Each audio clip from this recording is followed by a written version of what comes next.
galing sa ingin ng baboy. Nakita ko yung halaman, kahit na anong halaman, Request ko umpisan ulit sandali. inanyayahan na po ni engineer sa Veritas.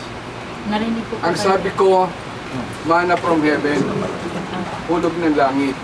Ang sinasabi ko ho ngayon, ganito normally pag tayo dumating sa edad ng ikangan gusto natin mag-semi-retire, meron tayong gustong asikasuhin, merong risk Dito, sa ginawa ni engineer, mapahayop, mapahalaman, wala nang risk. Kailangan lang ho, Yung mic. kanina may nagtatanong, pwede bang ihalo sa crumble? Yun rin ang problema namin, tinanong ko rin kay engineer, kasi ang ginagamit ko, BMEG. Yung foundation feed ko, premium. So either crumble or pellet. Nahahalo siya. So nakita ko yung baboy, pink. Nagka-problema kasi ako sa tubig. So hindi siya kwan. Pero malalaki na. So yung unang harvest ko should be around March.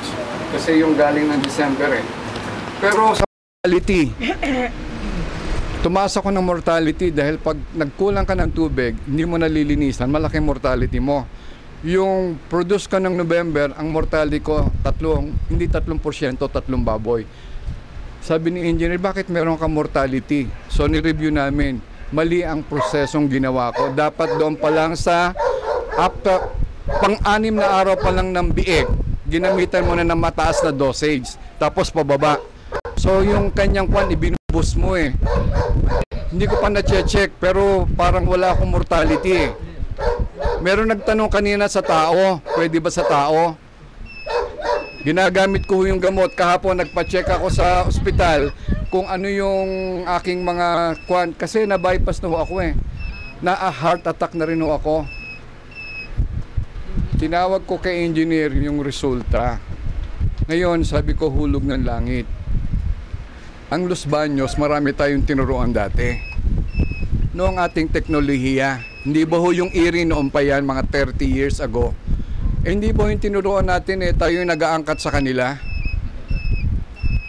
Ngayon, yung malalaking kumpanya, sabi ko kay engineer, natatakot na gumamit nito. Hindi sila dapat matakot kasi bandang huli, pag talaga marami na nagpo-produce, maliit na tao, malaking tao, pwede na tayong mag-export.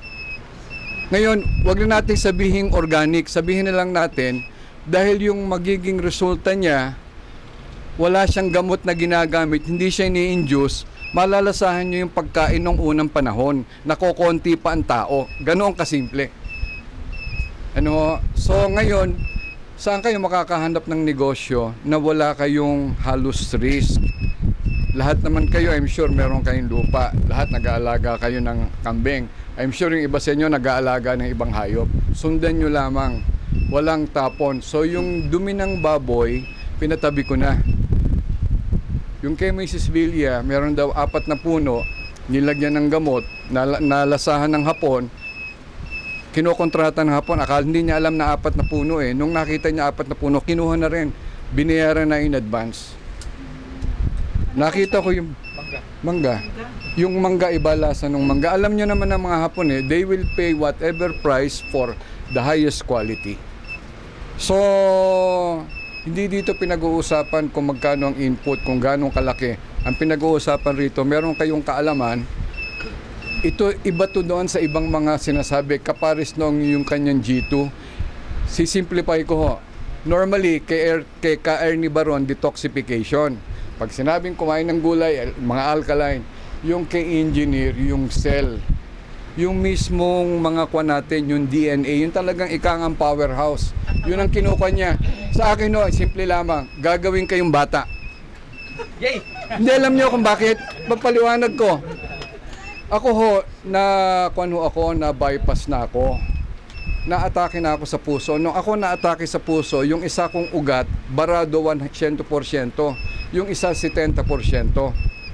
Na-hospital ako pero hindi ako inoperahan. Alam niyo kung ilang taon ako na-atake sa puso? 37. At the age of 46, na triple bypass ako. Yun hong isang barako na 100%, normally magkakaroon ng scar yan. Bubuhayin niya yun sa gamot. Tinanong ko kay engineer nung binasa ko yung kanyang gamot. Sabi ko, engineer, ano ang palatandaan? Sabi niya, medyo mahihilo ka. Depende sa kwan mo, sa structure mo. sa kwan mo, sa vital signs mo. Sinabi niya sa akin yung gamot na yon, susundan yung history ng bawat tao kung ano sakit. Ako sa puso Sinimulan niya sa puso. Nararamdaman ko yung pinipiga niya yung kolesterol. Tapos, yung respiratory, meron akong history ng hika. Itong last week, itong week na ito, yun naman sa tiyan. Dinescribe ko sa kanya kung ano yung huling lumabas. Sabi niya yung nagkokos ng colon cancer. So, alam ko kung saan lugar kayo nanggaling. Huwag niyo sayangin itong pagkakataong to. Sa ngayon, ang Pilipinas, 3% lamang ang nagkokontrol ng ating ekonomiya. Yung middle class siguro mga 5% or 7%. Yung CDNE. Ano ho ang ibig sabihin ba ng CDNE? Yung C 3 beses kumakain. Yung D 2 beses. Yung E 1 beses na lamang. Oo, umuunlad yung ating bansa pero hindi pa nararamdaman ng mga tao. Ako yung naaawa sa mga nag-OCW kasi dati ang $1,000 nakakapalit ng 56,000 pesos. Ngayon magkano? Ang pera natin nag-appreciate na, gumanda ang value niya sa 40. Pero doon sa mga nag-e-export, nagpapalabas ng produkto at nagtatrabaho sa ibang bansa, yung dating 56,000 40,000 na lang Yung 16,000 wala na. So hirap siya ngayon, nagpapaaral siya. So sabi ko, kung magtatrabaho ka sa Amerika, kalimutan mo na. Pero lang kung talagang walang-wala at talagang kuwang ka. Pero kung meron kang naipon, dito na lang. Ang Pilipinas so napakayaman sa maraming natural resources. Kaprasong lupa. Baka malay nyo, balang araw, ang Pilipinas mapunta uli sa mapa. Tayo ngayon ang magpuproduce ng pagkain. At alam nyo ba, itong produkto ng engineer, tinuturo sa inyo, binibili ito ng ibang bansa, hindi niya binebenta. Meron nang gumagamit ng mga ibang bansa.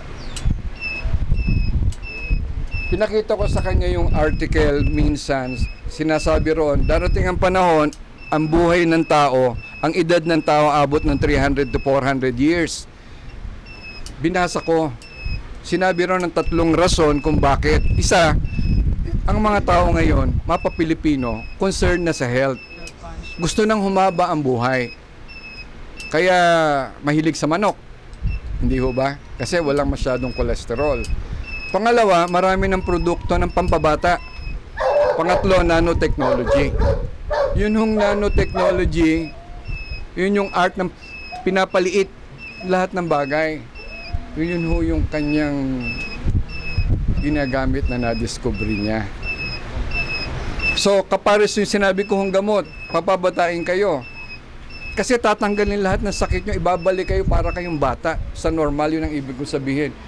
Yung skin ko nagtatighten Yung aking timbang, umabot ako ng 163, nasa 145 na lang ako Kahit gusto kong kumain ng marami nag-adjust na yung appetite ko So, lalakas kayo. Kasi mararamdaman nyo So, in short, yung kanyang produkto, pinapaikli lahat ng bagay. Tapos, yung kalidad ng produkto, kahit ano sabihin nyo, mapakuan, tapos walang tapon.